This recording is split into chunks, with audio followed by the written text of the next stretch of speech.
They did not tax the body, they tithed the soul. Commander Ava Rostova stood on the precipice of law, the star-freckled void of the Aurora Court, reflecting in the command deck's obsidian glass.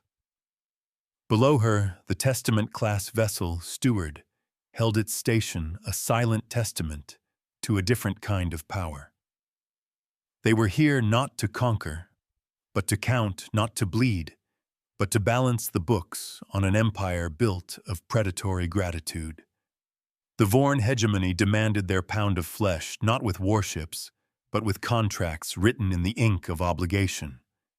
This was a war of ledgers, and the first shot would be fired in a public inquiry designed to fail. The Vorn were masters of the long con, arriving at the doorstep of fledgling civilizations with gifts of technology and medicine. They asked for nothing in return, only a simple acknowledgement of their generosity. That acknowledgement, buried in layers of legalese, was a binding tithe. It was a perpetual tax on progress, a collar woven from the very help they offered. They called it the gratitude doctrine, and it was a masterpiece of parasitic jurisprudence. Rostova's mission was to prove it was nothing more than slavery by another name. The universe remembers debts, but humanity remembers the debtors. Her reflection showed a woman etched by the hard light of distant stars, her uniform crisp, her resolve a shield. Beside her, the air shimmered, coalescing into the faint holographic form of Archangel, the ship's fleet mind. The AI's voice was a calm river of data, a stark contrast to the storm brewing in Rostova's gut. The Vorn ambassador has accepted the summons to the preliminary inquiry, Commander Archangel stated. Probability of their full compliance remains at 12.7%. They believe this is a formality. Good, Rostova said, her voice tight. Let them believe it. Kenji, are the mirror ledgers prepped? Legal Officer Kenji Tanaka looked up from his console, his expression a mix of exhaustion and grim determination. Ready, Commander. Every energy transfer, every resource grant, every single watt the Vorn gifted to the Signian Compact is logged. We can show the court exactly what was given. He paused, his fingers hovering over the glowing controls. But the Vorn will argue that the value of their knowledge, their uplift, is incalculable. This was a battle of definitions, where words were weapons. Rostova turned from the void. That's their game. They create a debt that can never be repaid. They make gratitude a currency and set the exchange rate themselves. She looked at Archangel. And that's where you come in. We don't just show what was given. We show what was taken, what it cost the Signians to receive it. The model is prepared, the AI confirmed. It calculates the net loss of autonomy, the suppression of indigenous innovation, and the projected resource drain over the next 5 standard centuries under the current tithe structure. The numbers are significant. The AI's tone was flat, yet the weight of the word significant filled the room. It was the AI's version of an epithet. A young girl on Cygnus 4 traced patterns in the condensation on a clinic window. Her brother, sleeping in the bed behind her, was breathing easily for the first time in weeks, thanks to Vorn medicine. Their parents spoke in hushed, grateful tones about the hegemony's kindness. They did not yet understand the price of that breath, a price their children and their children's children would be paying long after the Vorn had departed, leaving only their ledgers behind. Rostova's jaw tightened. She had seen the projections. The gratitude tithe was a slow, legal strangulation. They will try to bury us in procedure, Kenji. They'll argue standing jurisdiction, cultural relativism. Be ready. They will find our preparations are thorough, Tanaka replied, a flicker of cold fire in his eyes. A power built on gratitude fears nothing more than an honest audit. The Vorn ambassador, a creature of chitin and silk named Xylo, moved with the unctuous grace of a predator that never needed to hurry. Its multifaceted eyes took in the sterile pre-inquiry chamber, a neutral space carved into an asteroid within the Aurora Court's jurisdiction. The air was cold, recycled, tasting faintly of ozone and anticipation. Rostova and Tanaka stood waiting their presence, a quiet, immovable object against the Vorn's flowing momentum. Xylo offered a series of soft clicks, the Vorn equivalent of a disarming smile. Commander Rostova Xylo's translator spoke in a smooth, cultured baritone. An unexpected pleasure. I trust this administrative matter will not consume too much of our valuable time. The Signian Compact is, after all, thriving under our mentorship. Rostova met the ambassador's gaze without flinching. Ambassador Xylo, we are here to ensure the terms of that mentorship are fully transparent, for the record. The brightest lights often cast the darkest accounting. Xylo's mandibles shifted a subtle sign of amusement. Transparency is the cornerstone of the hegemony, Commander. Every gift is recorded.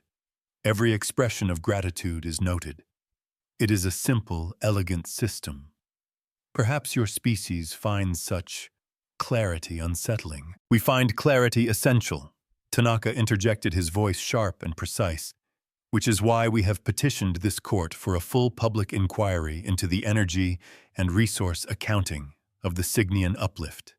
We have questions about the receipts. The ambassador's amusement curdled slightly.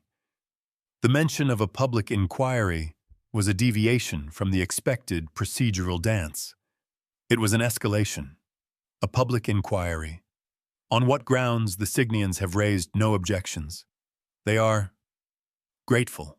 Gratitude is not a legal defense against exploitation, Rostova stated flatly. We are invoking Concordat. Article 34, Section 7, the right of a third-party observer to request an audit in cases of suspected systemic economic disenfranchisement of a pre-warp signatory. You cannot hide a theft by calling it a gift on the receipt. For the first time, Xylo was silent for a full second longer than was polite. The air grew thick with unspoken threats. The Vorn had built their empire on the idea that their contracts were unassailable, that their benevolence was self-evident. To have it questioned not by their clients, but by a meddling upstart species from the galactic fringe was an insult. A bold maneuver, Commander Xylo finally said, the translator's voice now carrying a silken chill. But a foolish one. You will find our ledgers are immaculate. The Concordat will see your challenge for what it is, a baseless accusation born of envy. We give. You question. The court will see the difference.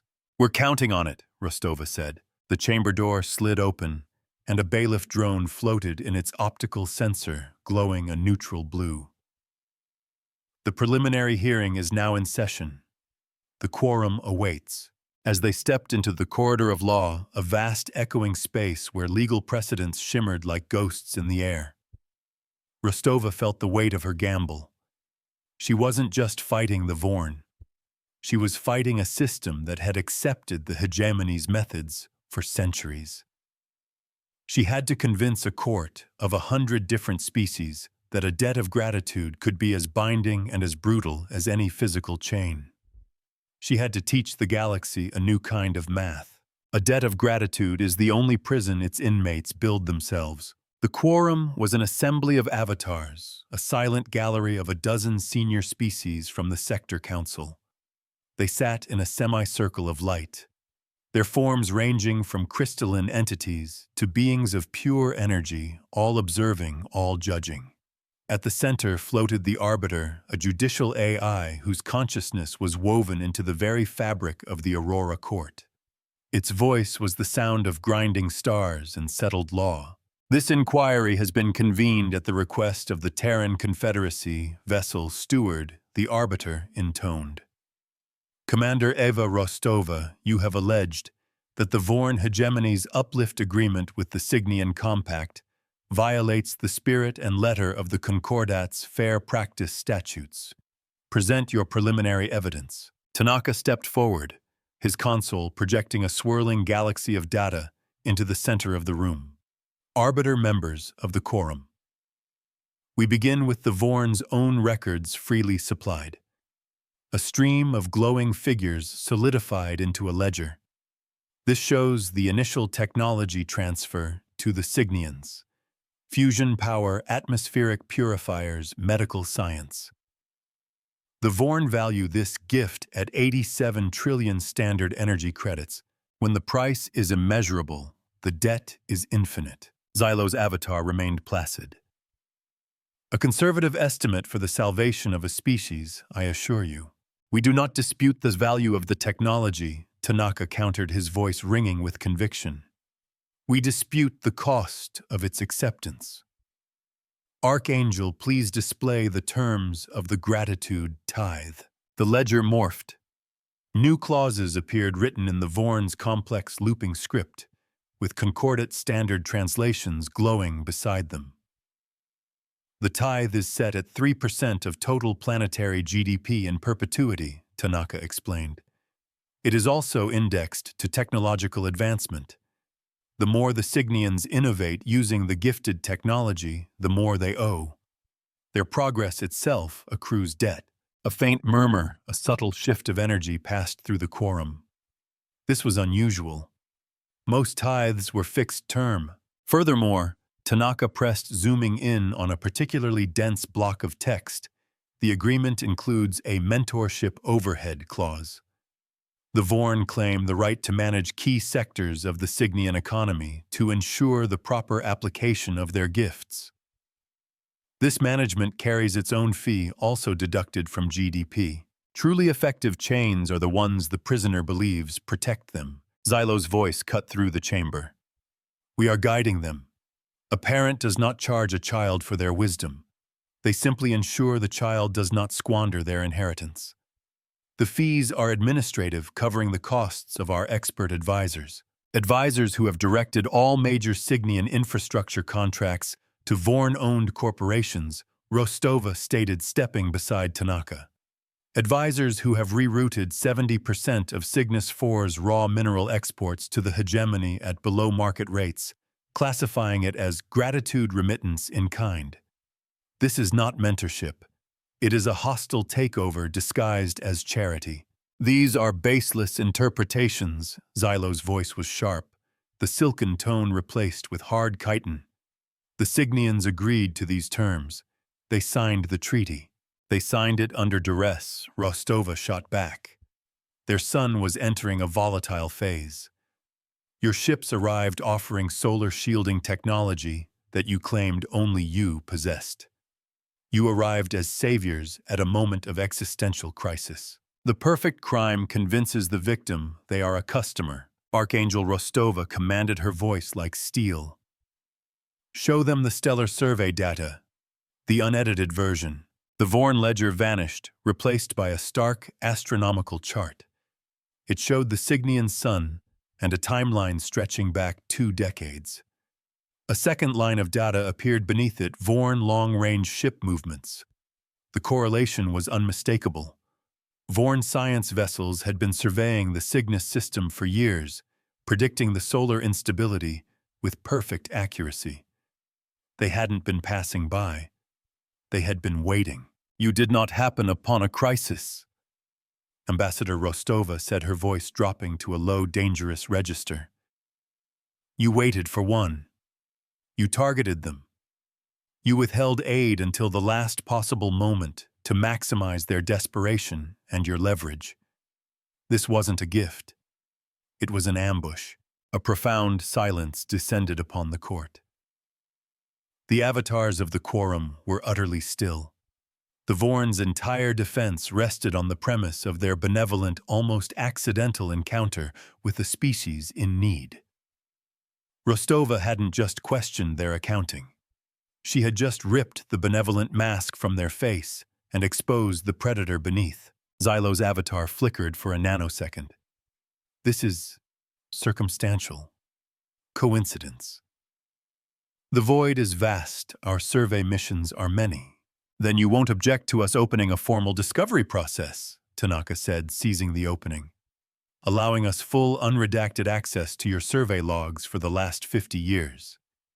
If your missions are so numerous, a pattern of such coincidences will either be normal or, as we suggest, a clear indication of predatory targeting methodology.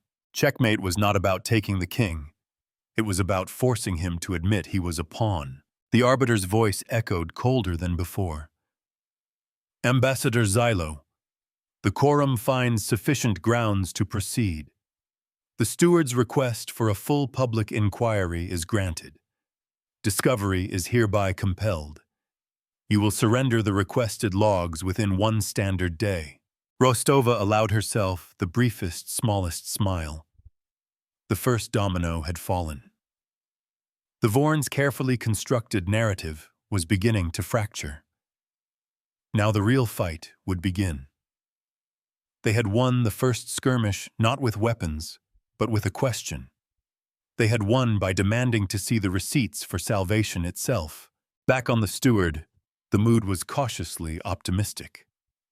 Operations Officer Lena Petrova, a woman whose calm demeanor belied a mind that could juggle fleet logistics in a supernova, ran a diagnostic on the ship's mirror arrays. These were not weapons, but vast, hyper-efficient energy collectors and transmitters. They were designed for large-scale engineering projects, for terraforming, for reigniting dead suns. But Rostova and Archangel had a different purpose in mind for them. The arrays are synchronized, Commander Petrova reported. We can project a stable energy beam with 0.001% signal degradation over a distance of 2 light-years. If the court gives the order, we are ready to implement the return protocol. Justice is not a sword. It is a perfectly balanced scale. Rostova nodded, watching the holographic representation of the Vorn tithe system. It was a web of dependencies, a river of resources flowing from Cygnus to the hegemony. Their entire system is built on an energy imbalance. They create a need, provide the solution, and then siphon the power in perpetuity. We're not going to just stop it.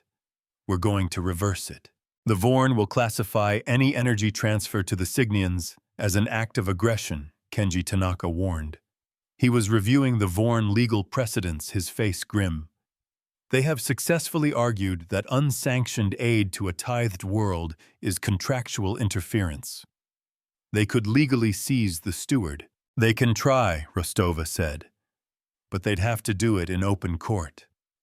After we've shown the quorum how they manufacture the crises they so generously solve. Archangel, what are the odds Xylo will attempt to corrupt or delete the survey logs? 74.3%, the AI responded instantly. However, I took the precaution of accessing the Concordat's public stellar cartography archives. The Vorn as signatories are required to upload their basic navigational data. While not as detailed as their internal logs, I have cross-referenced their flight paths with known stellar phenomena for the last century. There are 17 other coincidental encounters with pre-warp civilizations on the verge of environmental collapse. A civilization is not a business to be acquired. The bridge was silent. 17. This wasn't just a policy, it was an industry. The Vorn were crisis farmers. 17 worlds. Lena Petrova whispered, her voice tight with anger. How many are still paying the tithe? All of them, Archangel said. The oldest has been in their debt for 97 standard years. Their original environmental crisis is a distant memory. But the Vorn's mentorship is now so deeply integrated into their economy that to remove it would cause a complete societal collapse. The chain is forged. Rostova felt a cold fury settle in her bones. This was worse than she had imagined. It was a quiet, insidious genocide of the soul repeated across an entire sector of the galaxy. Her mission was no longer just about saving the Cygnians. It was about dismantling an empire built on lies and manufactured despair. Kenji, she ordered. Amend our petition to the court. We are no longer just challenging the Cygnian contract. We are accusing the Vorn hegemony of a century-long systemic pattern of predatory expansionism in violation of the Concordat's foundational principles. We are putting their entire business model on trial. You do not cut one head off the Hydra, you starve the whole beast. The next 24 hours were a blur of legal maneuvering and data analysis. The Vorn, as predicted, delivered a heavily redacted version of their survey logs, citing proprietary information and trade secrets. They flooded the court with procedural motions, attempting to drown Rostova's case in a sea of paperwork.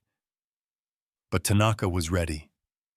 For every motion they filed, he had a counter-motion prepared citing Vorn precedents against them. He turned their own legalistic obsession into a weapon. Meanwhile, Archangel and Petrova worked on the second phase of their plan, the Mirror Justice Gambit.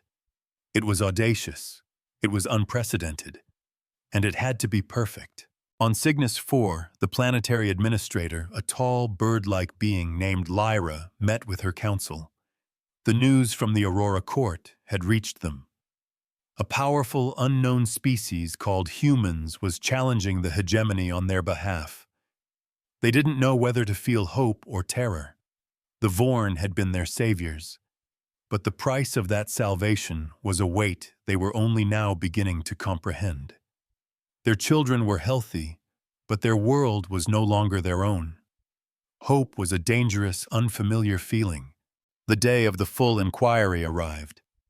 The chamber was no longer just avatars.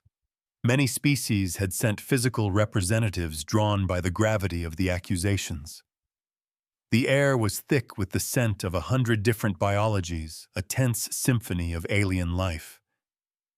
Xylo stood opposite Rostova, its silken robes seeming to absorb the light, its confidence apparently restored. The arrogance of the creditor is to believe the debtor has forgotten the sun. Commander Rostova, the arbiter, began, its voice resonating through the chamber. You have made a most grievous accusation. You claim the Vorn hegemony has orchestrated a pattern of systemic exploitation. The burden of proof is immense. The proof is in their balance sheets, Rostova said, her voice clear and steady. She nodded to Tanaka. Tanaka brought up the case of the first species Archangel had identified, the Pthar. A century ago, their world had faced a sudden atmospheric toxin. The Vorn had arrived as if on cue, with the only known antidote. The price was a gratitude tithe. The Vorn logs, even redacted, show their science vessel. Benevolence was in the Pthar system. For 3 years before the crisis began, Tanaka stated, highlighting the ship's patrol route. They never made contact. They simply observed. Then, when the crisis peaked, they revealed themselves. They presented a miracle. He then pulled up the Pthar's own historical records. The toxin was complex, a synthetic protein. It was not natural to their world.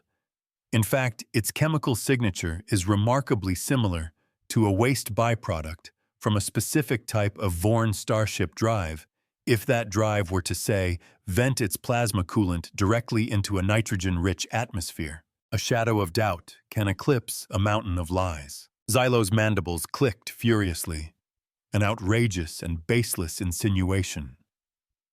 We are being slandered with century-old fictions. Then let's look at a more recent case, Rostova said smoothly. The Gnarl Swarm, 30 years ago. A sudden bioplague threatened their hive mind. The Vorn arrived with a tailored retrovirus, another miracle, another tithe. This time, Tanaka displayed the Gnarl's genetic history, cross-referenced with the Concordat's viral database. The plague was a chimera.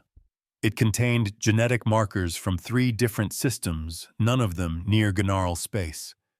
However, he paused for effect. All 3 systems host Vorn mentorship outposts. The plague was not a natural mutation. It was engineered. The chamber was in an uproar. Beings of light flared with anger. Crystalline forms vibrated with discordant frequencies. Xylo's composure finally broke. Lies. Fabrications from a species that still crawls in the dirt of its own gravity well. You have no proof we engineered these crises. You are correct, Ambassador Rostova said, her voice cutting through the noise like a surgeon's scalpel. We have no direct proof you caused the fires. Not yet. But we have absolute, undeniable proof that you have been selling the water and charging interest on it for 100 years. True power is not the ability to create a crisis, but the willingness to end one for free. She turned to face the quorum. We are not here to punish the Vorn for sins we cannot yet prove. We are here today to address the sins they proudly admit to. We are here to talk about the math. The math of the gratitude tithe. The focus of the inquiry shifted. Rostova wasn't trying to prove criminal intent anymore. She was pivoting to the cold, hard mechanics of the Vorn's economic model. It was a brilliant move. It took the argument away from speculation and planted it firmly on the ground of established verifiable fact. The Vorn had celebrated their ledgers. Now Rostova was going to turn those ledgers into a cage. Archangel, she commanded, display the Signian tithe cascade. In the center of the court, a new model appeared. It was a beautiful, terrifying thing. A river of light representing Cygnus IV's total economic and energetic output flowed forward. A tributary marked at 3% immediately diverted towards a vast, dark reservoir labeled Vorn Hegemony. But it didn't stop there. As Officer Tanaka explained, Rostova's voice narrated the silent flow the tithe is indexed to progress. As the Signians become more efficient, the tithe grows. As they innovate, the tithe grows. Archangel, accelerate the projection. 100 years. The river of light representing Cygnus surged forward in time, growing brighter as its technology advanced. But the tributary flowing to the Vorn grew exponentially, becoming a torrent, then a flood. The main river, the Signians' own prosperity, began to dim, choked off by the ever-increasing debt. After a century, it was a trickle. The Vorn reservoir, however, was a blazing sun of accumulated wealth. A parasite that kills its host is a fool. A parasite that enslaves it is an empire. This is not mentorship, Rostova said, her voice echoing in the stunned silence. This is engineered servitude. The system is designed to allow for survival, even a measure of progress. But it makes true prosperity, true autonomy, mathematically impossible. The debt is designed to be eternal. The Vorn do not offer a ladder. They offer a gilded treadmill. She let the image hang in the air for a long moment. The silent, damning graph of a civilization being bled dry. The Concordat outlaws slavery. But what is this if not slavery by spreadsheet? What is a collar if not a debt that can never be repaid? Xylo, for its part, had regained its composure. It had weathered the storm of insinuation. This, the math, was ground it understood. The Signians agreed to the terms. They are free to innovate, to grow. We merely share in the fruits of the seeds we planted. This is our way. Your species finds it distasteful. That is a failure of your philosophy, not our law. The law is not a shield for the predatory, Tanaka countered. Concordat Fair Practice Statute 117b is clear. No agreement shall be considered binding if the terms create a state of permanent and inescapable economic subservience. Your contracts do precisely that. A matter of interpretation, Xylo dismissed with a wave of a silken limb. Then let's create a new interpretation, Rostova declared. Her moment had come. Arbiter, we are petitioning the court for a novel remedy under the Justice and Reconciliation mandates. We do not ask you to void the Signian contract. Not yet. We ask for something much simpler. We ask for the right to pay the bill. A debt is a weapon. Payment is the shield. The chamber buzzed with confusion. Xylo's multifaceted eyes narrowed. What was the human planning? Rostova's plan was audacious. It was a legal and logistical maneuver of breathtaking scale. She wasn't going to argue the debt away. She was going to drown the Vorn in it. The Vorn have placed a value on their gift, Rostova explained, her voice ringing with a newfound power. 87 trillion credits. They have presented this ledger to the court. We accept the charge. The Terran Confederacy, on behalf of the Signian Compact, will settle this debt. In full, today. Xylo actually laughed, a series of sharp, rattling clicks. Commander, your species is barely a Type 1 civilization. Your entire economy could not produce that sum in 1,000 years. Your ship, your fleet, it is a pittance. Your gesture is hollow. You are correct, Ambassador Rostova agreed calmly. We do not have 87 trillion credits, but we have energy. And a Testament-class vessel is at its heart a power converter of unprecedented efficiency. She looked towards the avatar of Lena Petrova, who gave a sharp affirmative nod. The steward is currently positioned at a stable Lagrange point between this court and the Cygnus system, Rostova announced. Its mirror arrays are aligned. Arbiter, we request permission to remit payment for the Cygnian debt, effective immediately, via direct energy transfer. The universe trades in jewels. Everything else is just conversation. The Arbiter was silent for a full 5 seconds. The request was without precedent. The court was a place of law and debate, not power transmission. Explain the mechanism, Commander. The Vorn have their ledgers. So do we, Rostova said.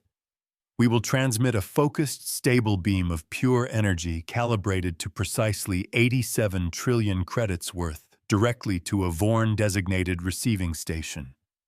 The transfer will be logged in real time on a public ledger visible to this court and the entire Concordat. Every jewel will be counted. Every credit will be paid. When the ledger reads 0, the debt is settled, the contract is fulfilled. It was mirror justice in its purest form. She was using the Vorn's own obsession with quantifiable accounting against them. They had named their price. She was going to pay it not with money, but with the fundamental currency of the cosmos. Xylo saw the trap immediately. To refuse payment would be to admit that the debt was never meant to be paid, that the 87 trillion credit figure was a fiction designed to justify an eternal tithe. To accept would be to lose their most profitable asset. Their legal maneuvering had cornered them. This is irregular. Xylo protested, its voice losing its composure. Energy is not our required currency. The tithe is paid in resources, in service, in gratitude. The contract does not specify the form of remittance, only the value. Tanaka said, his face a mask of grim satisfaction. He had spent a week searching for that loophole. Article 4, Section C. Debt may be settled by any means equivalent to the stated value. Energy is the baseline of all value in the galaxy. Your own economists have argued that very point in a dozen trade disputes. Their own words had become the bars of their cage. The Arbiter considered this. The logic was sound. The Vorn had been hoisted by their own petard. The petition is unorthodox, but it does not violate Concordat law. Ambassador Xylo, the court requires you to designate a receiving station for the transfer. Refusal will be entered into the record as an admission that the debt as stated is fraudulent. Xylo was trapped. Its avatar seemed to shrink. The entire Vorn economic model was predicated on debts that were too large to ever be paid. The humans were calling their bluff on a galactic scale. With the eyes of the quorum upon it, Xylo had no choice. It transmitted the coordinates of a deep space energy depot on the edge of hegemony territory. Rostova nodded to Petrova's waiting avatar. Lena, you may begin. Aboard the steward, Lena Petrova's hands flew across her console. Commander, the arrays are locked on the Vorn depot. The beam is stable. We are ready to transmit on your mark. Not just yet, Rostova said, a new hard edge to her voice. She turned back to the court. There is one final matter. The matter of interest. A new wave of shock rippled through the chamber. The Vorn have been drawing on the Cygnian account for 5 standard years, Rostova stated. 3% of their GDP. We have the logs. We have the numbers. It is only fair that as we are settling the principal, we also rectify the account balance. We require the Vorn to return what they have already taken. This was not just about freedom. This was about reparations. Xylo was sputtering. Return the tithe. Preposterous, it was our due. The price of our continued mentorship, the mentorship for which we are now paying 87 trillion credits, Rostova countered icily. You cannot charge for a service and demand a tithe for the same service. That is not a contract. It is theft. You have been drawing from an account that was not yet settled. We demand a full refund with interest calculated at the standard concordat rate. The logic was inescapable. The quorum was mesmerized. The human commander was dismantling a century of Vorn legal doctrine with nothing but their own numbers and a refusal to be intimidated. She wasn't just freeing the Signians. She was setting a precedent that could liberate a dozen other worlds. This fleet, this ship, it taught by numbers, and it remembered by ledgers, never by collars. Arbiter Rostova pressed on her voice, ringing with the force of moral certainty. We will not transmit 1 joule of energy until the Vorn's debt to the Signians is publicly acknowledged and a repayment schedule is entered into this court's ledger. We will pay our bill. But first, they will pay theirs. The arbiter's glowing form seemed to brighten. The logic is sound. Ambassador Xylo, the court orders the Vorn hegemony to calculate the total value of the tithe extracted from the Signian compact and return it in full. This court will oversee the transfer. The human proposal of mirror accounting is hereby ratified. The Vorn were going to have to pay, not in the distant future, but now. Their own system, the system of exacting quantifiable payments, was being turned back on them like a weapon. The hunter was now the hunted, and the currency was justice. The great Vorn Empire, built on the back of manufactured gratitude, was about to receive its first and most unwelcome bill. The cost of everything they had taken was about to be publicly displayed for the entire galaxy to see. Rostova watched Xylo's avatar, which was now trembling with impotent rage. She felt no triumph, only a cold, hard sense of purpose. The first part of her plan was complete. She had forced the Vorn to play by their own rules. Now came the hard part, making sure they paid. The most dangerous truth is the one spoken aloud in a room full of judges. The Vorn legal team, a flurry of specialists in finance and contract law, appeared as secondary avatars beside Xylo. They argued, they protested, they filed appeals. They claimed sovereign immunity, economic privilege, and cultural precedent. But the arbiter was unmoved. The quorum had seen the cascade model. They had seen the damning evidence of 17 targeted worlds. The tide of opinion had turned against the hegemony. The appeals were denied. Defeated Xylo finally submitted the accounting. The total value of the tithe taken from the Signians over 5 years amounted to just over 1 trillion credits. It was a staggering sum, a testament to the brutal efficiency of their system. The number glowed in the center of the court, a monument to their greed. Very well, Rostova said. Now for the matter of our payment. We will deduct the 1 trillion credits you owe the Signians from the 87 trillion you claim we owe you. The remaining balance is 86 trillion. Officer Petrova, you have your number. Make the payment. A civilian technician on a Vorn energy depot watched his monitors in disbelief. A priority alert was screaming from the deep space relays. An unscheduled high-energy transmission was incoming, sanctioned by the Aurora Court itself. Its origin was a Terran vessel. He had never heard of them.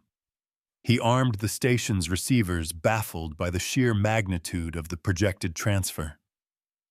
No one moved that much power unless they were building a star. On the bridge of the Steward, the lights dimmed as power was shunted to the main arrays. A low hum vibrated through the deck plates, the sound of a force capable of cracking a continent being brought to bear with surgical precision. Lena Petrova's face was illuminated by the glow of her console. Beam is initiated. Commander, energy is flowing. Public ledger is active and recording the transfer in real time.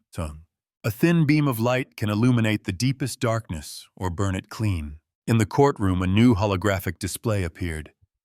It showed two numbers. The Vorn debt to the Signians now labeled paid in full, and a second larger number, 86,000. It began to tick down credit by credit, jewel by jewel, as the steward's power flowed across the stars. It was a countdown to freedom. Rostova knew the Vorn would not take this lying down. They had been publicly humiliated. Their most profitable business model had been exposed and neutralized.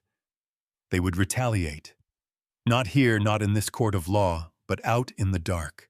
The legal victory was just the beginning. The real war, the one of consequence and survival, was about to start. Her ship was now a beacon, a symbol of defiance, and beacons attract predators. She watched the numbers count down, each digit a blow against an empire of lies. This was the human way.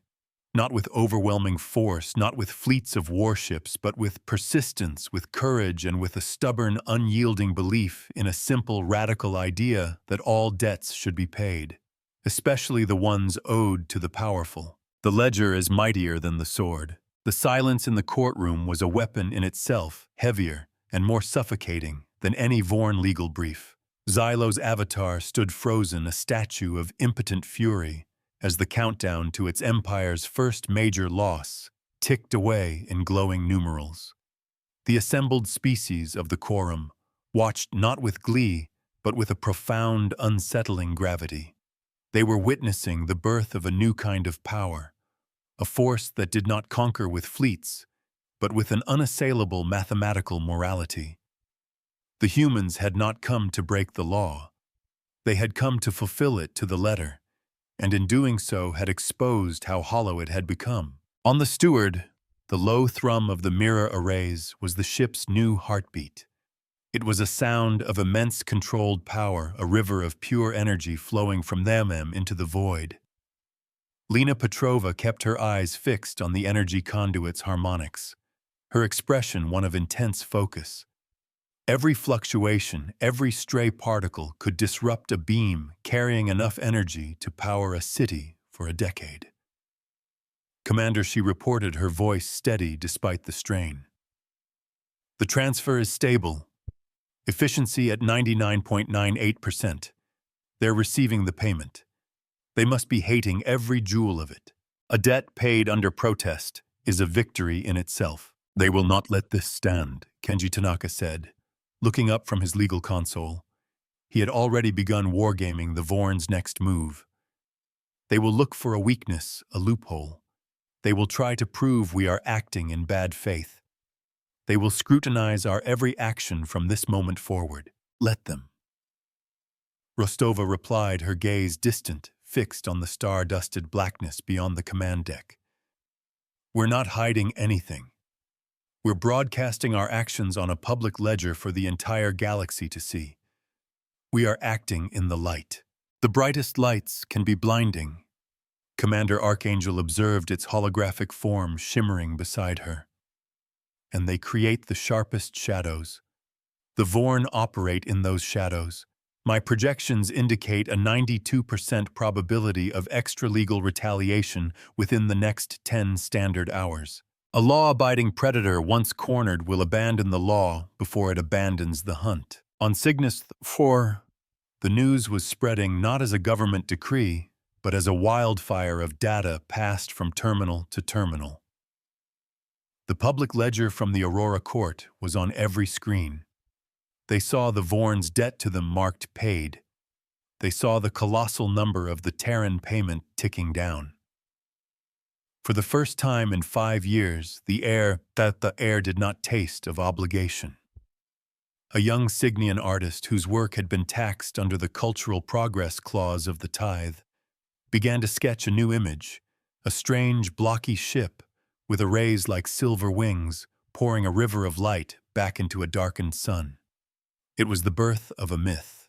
The first sign of trouble was subtle, a flicker in the beam's harmonic resonance. Petrova's head snapped up. Commander, I'm detecting anomalous gravitic distortions along the beam's trajectory, approximately 1 light minute from our position. Vorn ships, Rostova asked, her voice instantly sharp. Negative, Petrova replied, her fingers dancing across her console. No transponders, no drive signatures. It's debris. A lot of it. Asteroid fragments, dense metals. It's not a natural debris field. The trajectory is deliberate, designed to intersect the beam. It was a child's trick on an astrophysical scale, throwing rocks in the path of a hurricane. They're trying to disrupt the transfer, Tanaka stated, the conclusion obvious and chilling. If the beam destabilizes, the energy backlash could destroy the mirror arrays. The court would see it as a technical failure on our part.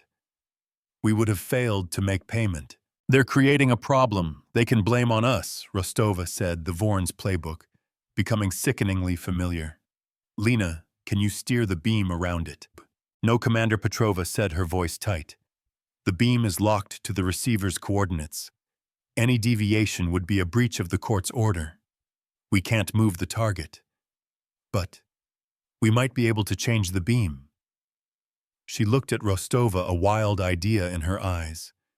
We can modulate the frequency, create a pulse, to punch through the smaller fragments and nudge the larger ones aside. But it will put an incredible strain on the emitters. A weapon's only purpose is to break things. A tool's purpose is to not break while it works. Do it, Rostova ordered without hesitation. Archangel modeled the potential stress on the arrays. Give Lena the support she needs. The hum of the ship deepened, rising in pitch. On the main view screen, the serene, silent beam of light began to oscillate, a barely perceptible shimmer that spoke of immense power being constrained and reshaped. The ship shuddered as the emitters took the strain. A high-pitched whine echoed through the deck, a sound of metal and energy at their absolute limit. Red lights began to flash on Petrova's console. Stress is critical on emitter 7, she shouted over the noise. I need to divert power from inertial dampeners to reinforce the containment field. The deck lurched. For a moment, the artificial gravity fluctuated, a sickening lurch that sent loose styluses floating into the air. Rostova gripped her command chair, her knuckles white. They were walking a razor's edge. They were fighting to pay a bill, pushing their ship to the breaking point, not to launch a torpedo, but to deliver a credit transfer. It was absurd. It was necessary. The moral arc of the universe is long, but sometimes it needs a push. It's working. Petrova breathed a sheen of sweat on her forehead. The pulse is clearing a path. The transfer rate is holding steady. The ship stabilized, the deep hum returning to its previous rhythm, albeit with a new strained undertone. The immediate crisis was over. But the attack had revealed something new. Archangel Rostova said, her voice low and cold. The debris. You said the trajectory was deliberate. Analyze the gravitic distortions. Trace them back to their point of origin. Where did the push come from? Analysis complete. Commander, the AI responded after a few moments of silence. The gravitic shear originated from a point 2 AUs away. There is no ship there now, but the signature is consistent with the momentary activation of a Vorn gravity tug, a type of short-range tractor beam they use for asteroid mining. So they pushed the debris into our path and then warped away, Tanaka concluded. Deniable, but deliberate. It's more than that, Archangel stated. While compensating for the debris, our sensors conducted a deep-range scan of the Vorn energy depot we are transmitting to. The station is not merely a passive receiver. The incoming energy is being immediately rerouted through a network of subspace conduits. The scale of this network is vast. A light began to dawn in Rostova's mind, a terrible, chilling illumination. Rerouted to where Archangel, the network connects to 17 distinct points in Vorn space, the AI said. Each point corresponds precisely with the location of a Vorn mentorship outpost. The very same outposts we identified as having been established after a convenient crisis. Their debt collection agency was powering their next crime spree. The bridge fell silent. The horror of the revelation settled upon them. They were not just paying a debt. They were loading the gun for the Vorn's next victim. The 86 trillion credits of energy they were transmitting, a payment meant to secure freedom, was being used to fuel the very engine of the Vorn's predatory expansion. It was being funneled to power the gravity tugs, the atmospheric labs, the viral engineering stations, the entire infrastructure of manufactured despair. Rostova felt a surge of ice-cold fury. The Vorn were not just mocking them, they were making them complicit. "They're using our payment to power their crisis farms," she whispered.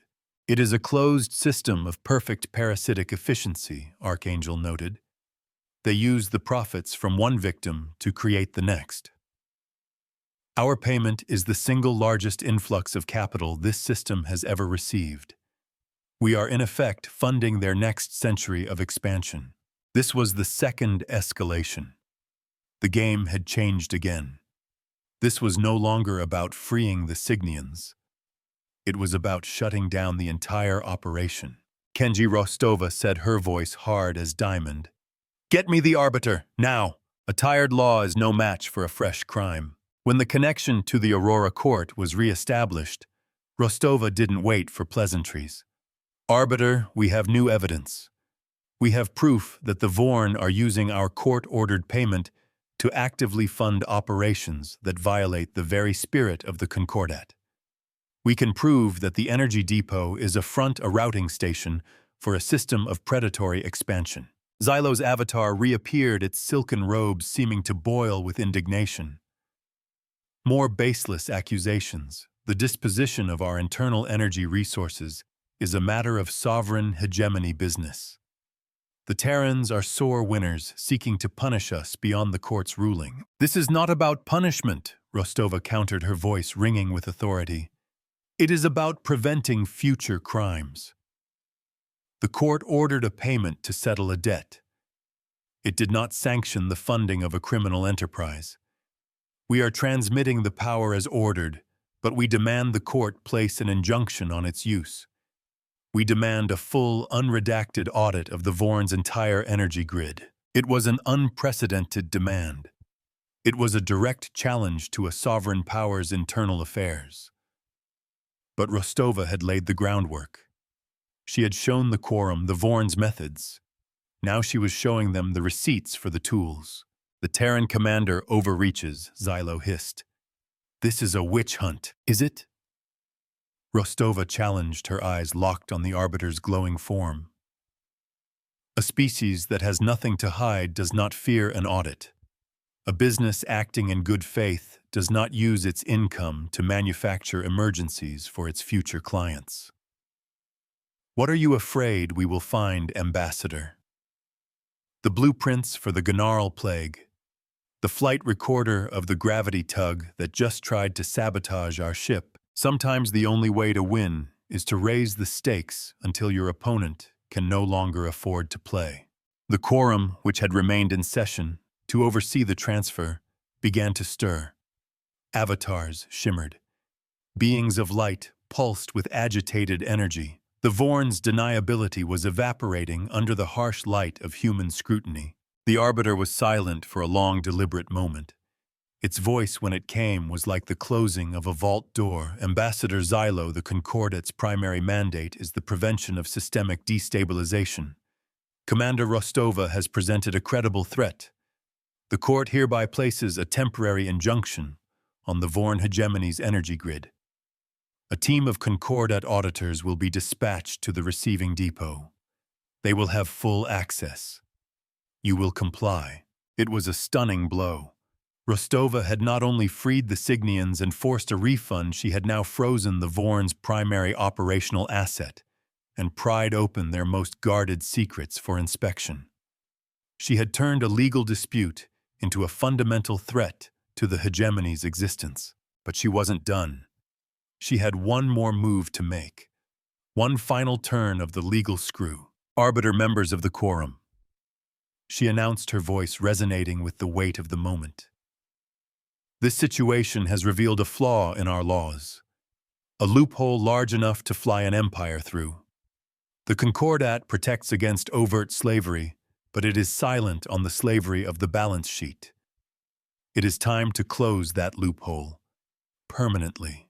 She nodded to Tanaka, who projected a new document into the center of the court. It was simple, elegant, and utterly revolutionary. We propose a new addition to the Concordate Fair Practice Statutes, Rostova declared, henceforth to be known as the Rostova Doctrine.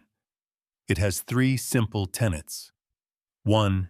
Any uplift or aid agreement that results in a perpetual unpayable or exponentially increasing debt shall be declared null and void. All debts must have a clear, fixed end. 2. Any entity offering technological aid to a civilization in crisis must submit to a mandatory third-party audit to prove they had no hand in creating or exacerbating said crisis. 3. A Concordat Relief Fund will be established to provide neutral, interest-free aid to worlds facing existential threats, eliminating the market for predatory saviors. There is no greater threat to a predator than the removal of its hunting ground. The chamber was utterly silent. This was not a petition. This was a revolution.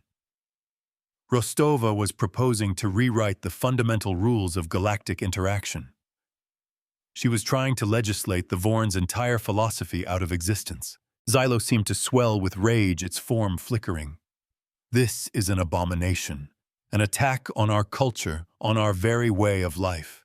You cannot legislate gratitude. You cannot outlaw success. The strong have a right, a duty to guide the weak. This is the natural order. The mask was completely off. In its desperation, Xylo was finally speaking its method, its true belief out loud for the entire quorum to hear. There was no more talk of mentorship or benevolence, only the raw, unapologetic arrogance of the predator, that the strong had the right to feed on the weak. The natural order is that parasites are removed from the host, Rostova said, her voice cold and final. We are not outlawing success. We are outlawing a business model that requires the failure and subjugation of others to succeed. The galaxy is large enough for everyone to prosper, Ambassador. But not if some of us insist on building their palaces on the foundations of another's prison. She turned her gaze from the sputtering ambassador and addressed the quorum directly. Vote. Let the Concordat decide what kind of galaxy it wants to be. One of laws or one of loopholes. One of partners or one of parasites. The choice is yours. The vote began. One by one, the avatars of the quorum began to glow, signifying their decision. The crystalline beings chimed their assent. The energy forms brightened in agreement. The older, more conservative species took longer, their avatars flickering with debate. But the evidence was too clear. The logic of the doctrine was too sound. The Vorn's naked admission of their philosophy had sealed their fate. The arbiter's voice rang out. The Rostova Doctrine is ratified. It is now Concordat law. The hegemony's special trade privileges are hereby suspended pending the outcome of the audit. This inquiry is closed. The system had not been beaten. It had been upgraded. On the steward, the tension broke. A cheer erupted from the bridge crew. Kenji Tanaka allowed himself a wide, unrestrained grin. Lena Petrova leaned back in her chair, closing her eyes for a moment, the strain of the last few hours finally catching up with her. The ship still bore the scars of the fight. Emitter 7 was offline, and the power grid was a mess of rerouted connections. It was a tangible cost, a reminder that this victory had not been free. Rostova herself felt a wave of profound exhaustion wash over her, followed by a deep, quiet satisfaction. They had won. They had won by the law, by public inquiry, and by returned costs. They had held the line. The energy transfer continued, but it felt different now. It was no longer the funding of a crime, but the closing of a book. It was the last final payment on a debt that should never have existed, a final act of a drama that had reshaped galactic law. Rostova knew that the Vorn would never forgive her or humanity. She had made a powerful enemy this day. That was another cost of victory. But it was a price she was willing to pay. Hours later, the final credit was transferred. The great public ledger in the Aurora court flashed to 0. On the steward, the deep hum of the mirror arrays faded into silence. The beam of light that had stretched across the stars winked out of existence. The mirror arrays, their monumental task complete, began to cool, the faint shimmer of residual energy bleeding from their surfaces like a contented sigh. Rostova stood alone on the observation deck, watching the court beacon grow smaller as the steward pulled away. She had not started a war, but she had finished one. She had taught an old, cynical galaxy a lesson in a new kind of power. A power based not on might, but on the simple, unyielding principles of a fair count and an honest ledger. The universe would remember this day not for a battle fought, but for a bill paid and a precedent locked for all time. The universe does not care about justice, but it is built on the laws of cause and effect. We simply introduced a new cause. The books are balanced.